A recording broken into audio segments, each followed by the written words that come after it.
And He Never Wanted to Leave by Mostly Brits. Chapter 1, The Extreme Quiet.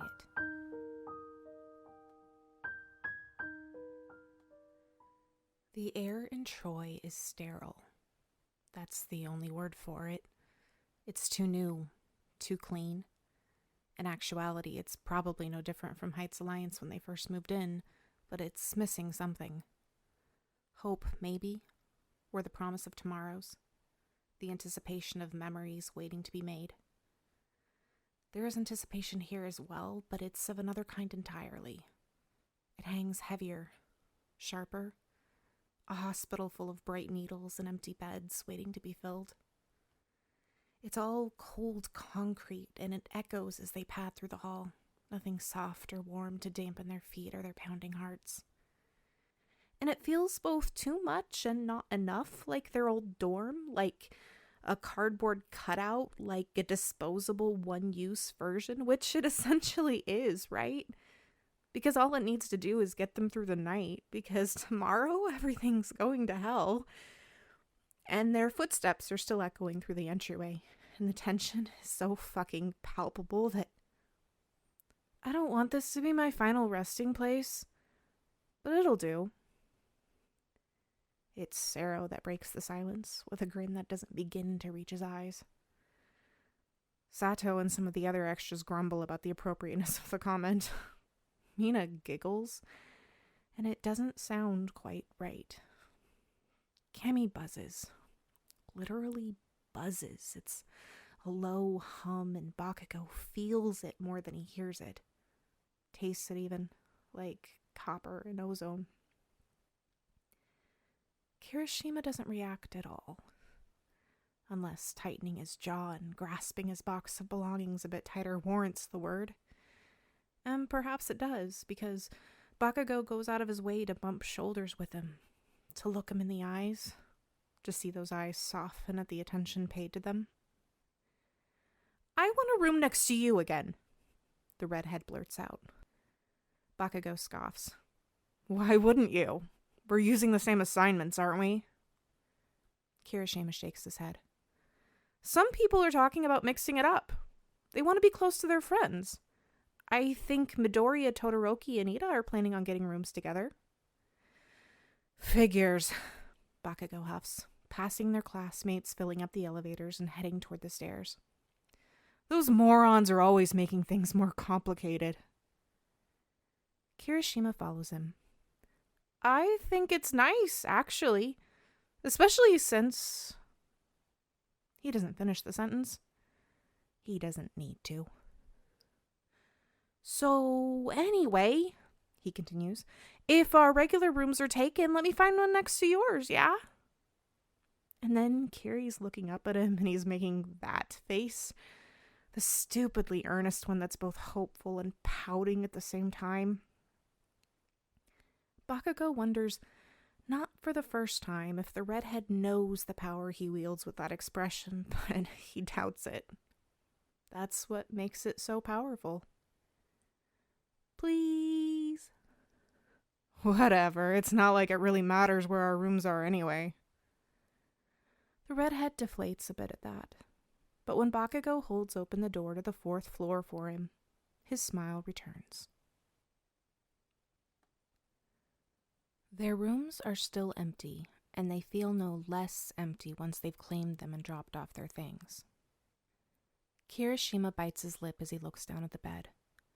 One box and the bag he'd had on his back. That's all he's brought with him. That's all most of them brought.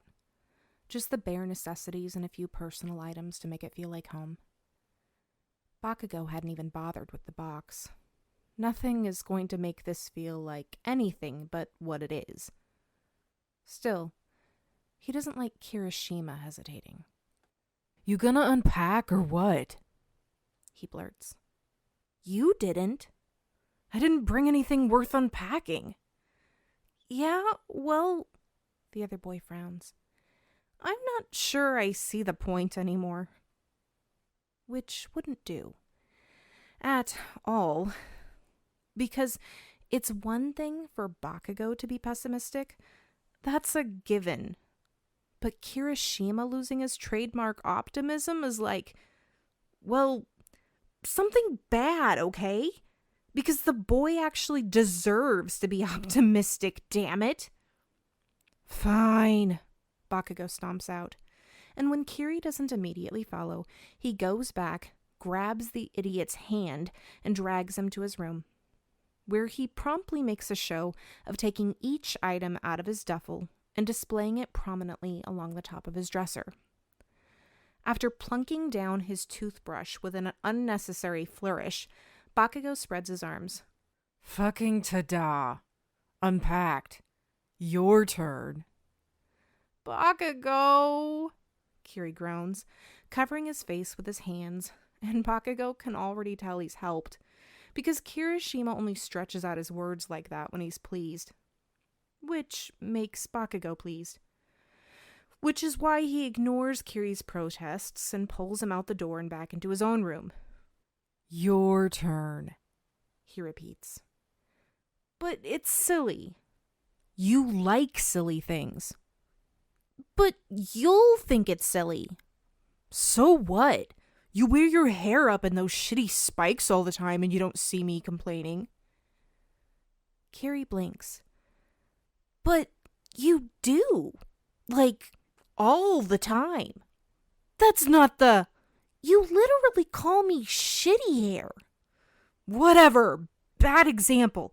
Shitty hair. Okay, fuck. Yeah, but it is shitty. And there it is. And I reserve the right to tell you that as often as I see fit. Which you do. Which I will continue to do. But that's not what we're talking about.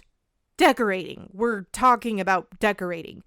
And then maybe I think it's stupid, but so what? It makes you happy. So decorate. Kirishima crosses his arms. Promise you won't make fun of me? Ugh, fine. Just open the damn box. Bakugou grins. I want to see what Kirishima Eijiro's priority decor looks like. But there's at least one ugly-ass motivational poster in there. Bakugou, you promised! What? I didn't call it stupid. Just ugly. You're impossible. You know that, right? But no, I didn't bring any posters. Flame curtains, then? No. The muscle clock? No! Oh, thank God. Bakugou! But seriously, if you didn't bring any of that gaudy shit, what do you have to be nervous about? Just... Kirishima sighs and opens the box. But instead of the colorful mishmash Bakugou expects, the flashy trinkets Kiri had displayed so proudly back at UA, there's a pile of stuff. Just that. No colors, no flames. Just unremarkable stuff. Some envelopes, a few newspaper clippings, half an eraser, a chunk of brick, a piece of metal. Bakugou can't help but look at the other boy, confused. Look, I know what you're thinking. I don't think you do. That I'm depressed or something? Okay, maybe you do. But I swear that's not it. Though honestly, we're all fucked up at this point. If you're not at least a little bit depressed, there's probably something worse wrong with you. Kiri smiles sadly. You're probably right about that. But that's not what this is. All right, so tell me. What is it then? It's just... The other boy rubs the back of his neck, staring determinedly down at his feet. Back in the dorms, I sort of went all out, you know? Like I was trying to project what I wanted to become. Manifest it. Fake it till you make it or whatever. I was trying to become someone else. Someone better. More like Crimson Riot. More like anyone, confident and strong. And it kind of worked, I guess. I think I did grow. Change a bit, maybe. And I'm proud of who I've become. really. But that's just it. Here, I don't want to be someone else anymore. Because if I don't stay long, I want to at least have spent my time here as, well, me. Kiri blinks and swallows thickly, gaze still fixed on his shoes. Just me. Bakugou doesn't know when traitorous tears started welling up in his eyes, but hell if he's going to draw any attention to it by wiping them away. Instead, he wills his voice to remain clear and strong. Then tell me about this stuff. What does it mean to you?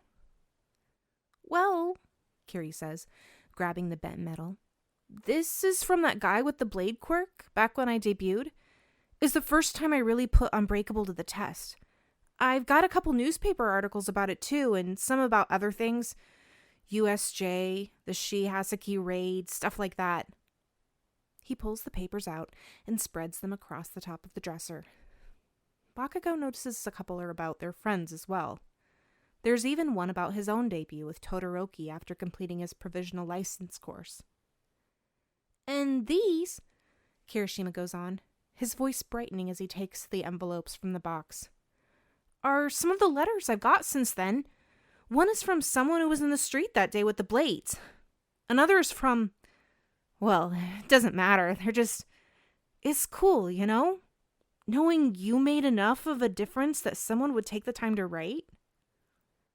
He sets the pile next to the clippings, and Bakugou could swear he sees his mother's handwriting peeking out on the corner of one of them. Which is surprising. But also not, because of course she'd want to thank him for... Kirishima frowns as he sets the brick on top. It's broken, and it's charred, and there's no way it's not in his head, but Bakugou could swear he even smells the thing, some mixture of ash and desperation, the same scent that permeates his nightmares. Kamino, Kirishima admits, his face reddening. I know it's not a happy memory, exactly, especially for you, but it's part of me now, you know? It changed a lot of things. Bakugou does know. It changed, well, everything.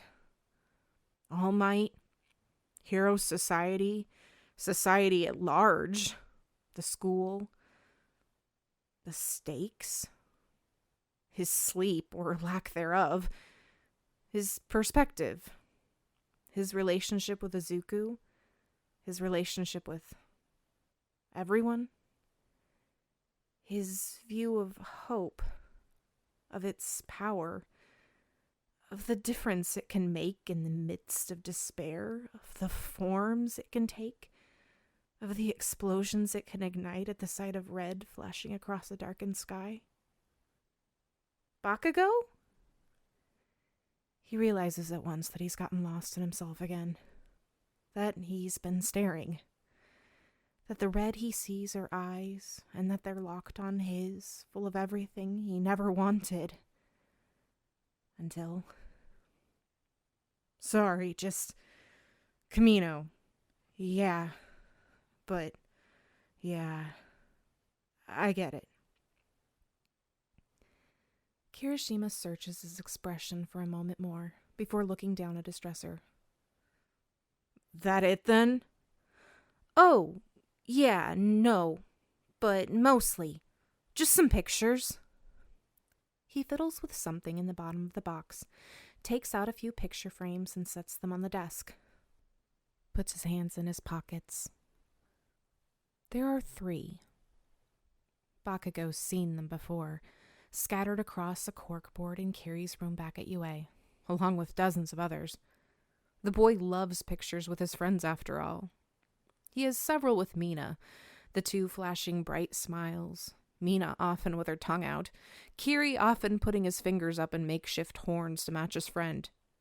He has nearly as many with Denki, and they're all ridiculous.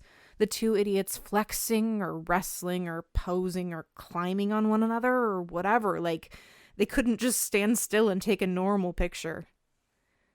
Of course, these aren't the only ones. The boy has at least one photo with everyone in the class. That's how he justified making Bakugou take a selfie with him in the first place. Honestly, he wouldn't put it past the other boy to have taken at least a few of them. Tokiyami, Koda, and Shoji look less than thrilled in their entries, just so he could use the argument. And there it is. 3 pictures framed. One of the redhead just after he'd gotten into UA, blushing in the middle of a hug between his moms. One of the squad. And one with him. Bakugou wasn't even smiling in it. But Kirishima was beaming, his arm thrown recklessly around Bakugou's shoulder. And it's doing weird things in his stomach. It's a picture of him, but looking at it feels disrespectful somehow, like he's looking at something private. Like he doesn't deserve to see the other boy's smile radiating up at him in that way. Especially not with the look on his own face staring somewhere off camera. Like he couldn't have been bothered. Like he hadn't even tried. And yet, here he is. One of 3. And he doesn't deserve it. He's known that for a while now. Doesn't deserve standing in. Hey, I'll be right back, he blurts, not even looking at his friend before turning and fleeing to his room. He shuts himself in the bathroom, breathes. Calm the fuck down, idiot. This is not the time. There may never be another time. He knows that, but it doesn't matter, because if time is short, then fuck if he's gonna waste it on tears. Not with the boy in the other room, probably wondering why he ran off, probably assuming the worst, probably thinking Bakugou hates that he brought the picture. Fuck. He stands up, turns on the sink and splashes cold water in his face, flushes the toilet for good measure, washes his hands and his face again. It's fine. It's not. Everything's fine. When he returns to Kirishima's room, he finds him standing on the balcony. The picture is still on the desk. Hey, he says. Hey, the redhead returns, gaze never leaving the sky. Bakugou joins him on the ledge overlooking the ruined city. So much loss. So much more of it to come. But the sun is determined to set all the same, bathing the scene in purples and pinks, like it's still meant to be beautiful. Why the hell do we even have balconies? Kirishima shrugs. Why do we still have desks? It's like they want us to think we're still in school, like any of this is normal. Would you rather they'd given us windowless cells? No, I don't understand. Kirishima looks up, closes his eyes. I'm glad. For what? For the balconies, he says, looking back at Bakugou. Yeah? Yeah. Tonight, I want to look at the stars. Tonight. And it's almost tonight. Is already tonight. A door shuts somewhere below, and Uraraka walks out toward the ledge, wrapped up in a cardigan. She plays with her sleeves, hair blowing in the breeze. Kirishima's brow furrows in concern. Do you think she's... But then another door shuts, and there's Deku, jumping from his own balcony like an idiot, as if the two of them weren't thinking of doing the same. Kirishima sighs. She'll be all right, Bakugou mumbles, watching the boy in green go to stand beside her. Fucking finally. The damn nerd better manage to tell her while he still has the chance. Huh? Deku. Oh, so you think he's gonna confess? Apparently the situation was obvious to everyone. Everyone but the green-haired moron down below. He'd better, Bakugou growls, if he's man enough. Kirishima frowns. Baku, let's go check on the idiots. Kirishima shakes his head. Manages a smile again. Yeah, okay then. They make the rounds, checking in on most everyone, if only for a moment. They spend a bit of time in Shoto's room, and even more in Midoriya's, before claiming a corner of the common room with the squad. Bakugou's not a drinker, not really, but he could be, right now. It's the kind of night that begs for alcohol, for fun, for forgetting, for just getting through it. If only he could afford the hangover. He can't. None of them can. So they pass around melon soda and pretend that it's just another school night. They try, anyway. But pretending is hard. Silence creeps in too often, stays too long. Their banter feels forced, their laughter hollow. The sun has fully gone down and the room is beginning to empty when Jiro walks over. Bakugou said you needed something? She asks, glancing nervously at Kaminari. No? The blonde flails, looking accusingly at Bakugou. I don't think so. What the hell, man? You need to go to bed, Bakugou grunts, sitting up straighter and putting his phone away. You all do. There are groans all around. Kachan! Shut it, Pikachu. You have to power a damn electromagnetic barrier tomorrow, and if I see you yawning, I swear to God. Oh, fine, but... And the rest of you? Think the villains are going to go easy because you're short on sleep? Hell no. I don't want any of you idiots dying because... He freezes.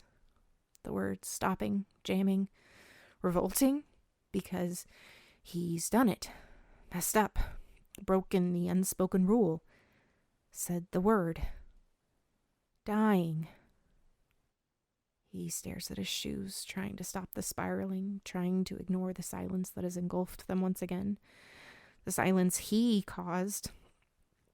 And his eyes are burning, and he needs to fucking get a grip, and Mina's hand is on his. We love you too, Blasty. And then Kiri is there, rubbing slow circles into his back. And suddenly the whole group is on him, encircling him, holding him and holding each other. And usually this would be too much, and he'd be breaking it up with loud explosions and louder words, but nothing about this night is usual. So he holds them back. Until it really does need to stop. Because the morning is still coming, and he meant what he said. All right, that's enough. Bedtime. There's another round of protests, but he ignores it, pushing them away. Come on, guys. Fucking detach yourselves, damn it. Denki, walk Jiro to her room. I don't need a... Fine. Jiro, walk Denki to his room. She apparently has no argument with this, and neither does Kaminari, who just shrugs and holds out his hand. She looks at it a second too long before taking it, a blush creeping up her neck. And normally, this kind of slip-up would warrant some sort of teasing, a laugh, a whistle, a catcall or two. But not tonight. The two hesitate at the group's edge, their expressions saying everything they can't. You love us. We know. Now get out of here, Bakugou orders. And you two, he says, turning to Mina and Sero. Walk each other to your rooms. But, Sero stutters, we're on different sides. How do we... Fuck if I know. Bakugou rubs a hand down his face. Figure it out. I'm taking Kirishima. Said redhead manages to choke on air, somehow. Mina smiles and pats Kiri's back. Mina, Bakugou growls. We love you, you know, and we know you love us too. She smiles and puts her hands up placatingly. We'll get out of here.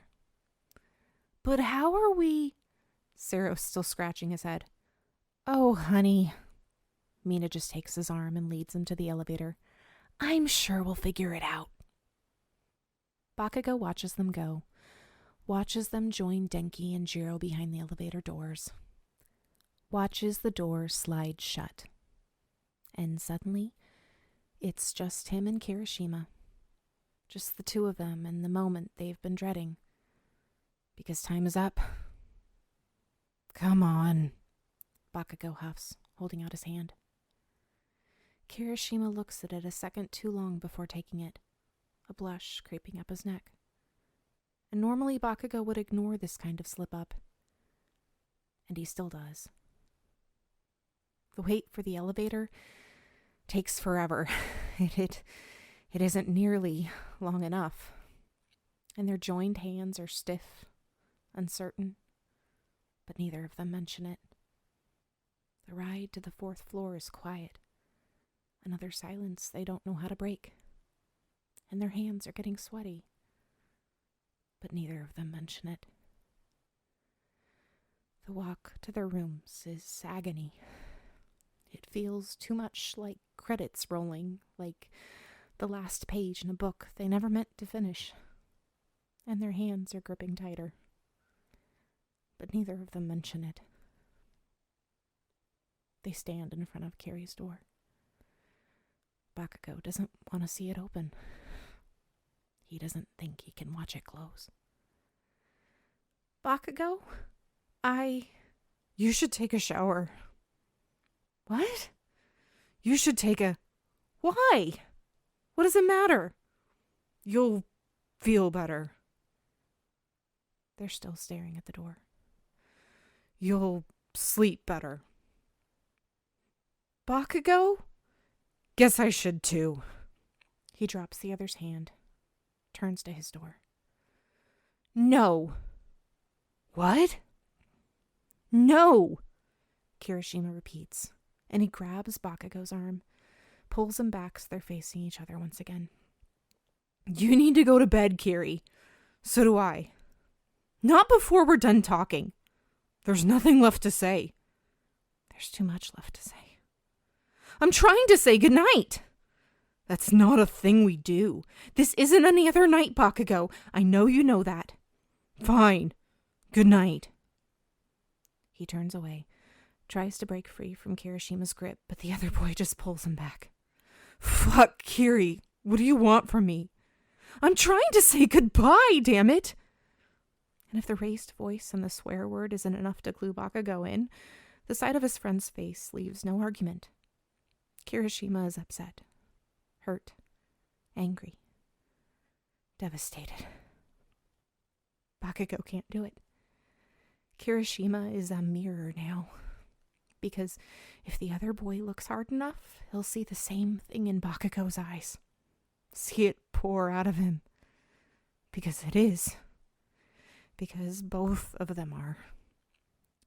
And tears are something Bakugou has never known how to handle. His or anyone else's. I'll still see you tomorrow, he chokes. Maybe. Kiri's voice breaks. Briefly. It's too much. Bakugou can't do it. So he won't. Fuck it. What? Go take a shower, Kiri. But I don't... Go take a shower. A quick one. I'm gonna take one too, and then I'll come over. Kiri's eyes widen, and he swallows down another sob. Really? Really. Now go. We don't have all night. And suddenly the redhead is all movement. 1 second he's there, and the next he's behind his door already, and Bakugou's about to go in his own room when he hears the others open again. Bakugou? Yeah. This isn't a trick. This isn't a trick. Promise me. What kind of... Bakugou sighs. Fine. I promise. Kiri looks at him a second more before nodding and disappearing again. And Bakugou can't blame him. Not really. He hears the shower turn on in the room next door and goes to start his own. Will this be the last? No. He is tired of the word last. There are too fucking many last goddamn things. And he doesn't want to think about them. This is just another shower. And the longer he takes, the less time he has to sleep. To try to sleep. The less time he'll have with Kiri.